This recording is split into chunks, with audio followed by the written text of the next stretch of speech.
Really be careful when I hear these fools on TV talking about defund the police and things like that.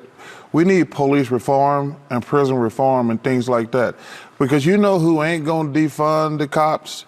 White neighborhoods and rich neighborhoods. This is NBA analyst Charles Barkley, and he's wrong. The U.S. spends $100 billion every year on policing. Money should be taken away from police departments and reinvested in social services like education, housing, mental health, and alternatives to policing. For comparison, here's what the city allocated for homeless services, health, housing, youth and community development, and jobs programs.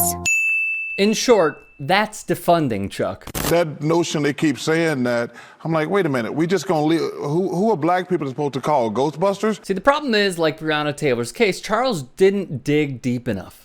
So when we say defund the police, for people who cannot understand the nuances in that conversation, what we're saying is revisit public safety.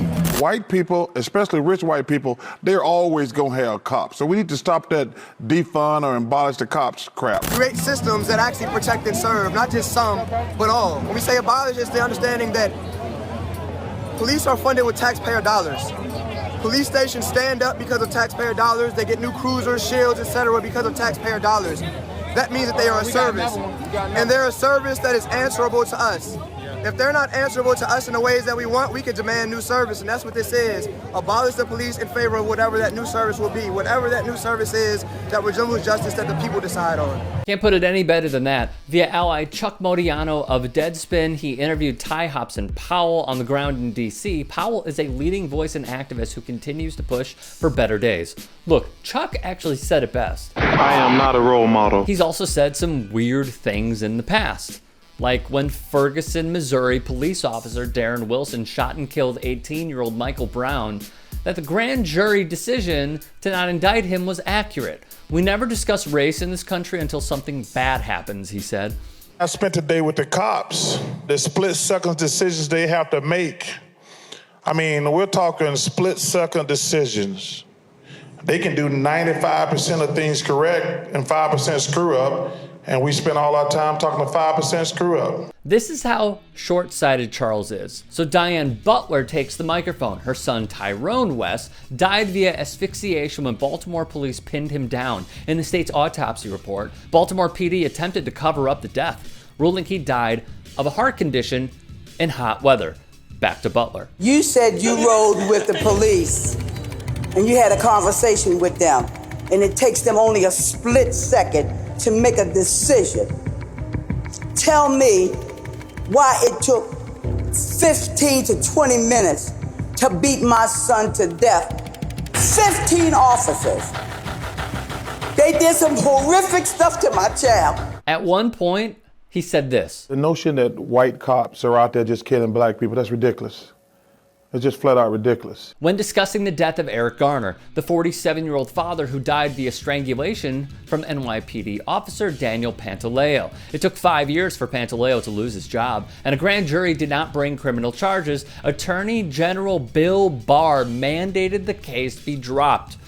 Quite a system. I don't think that was a homicide.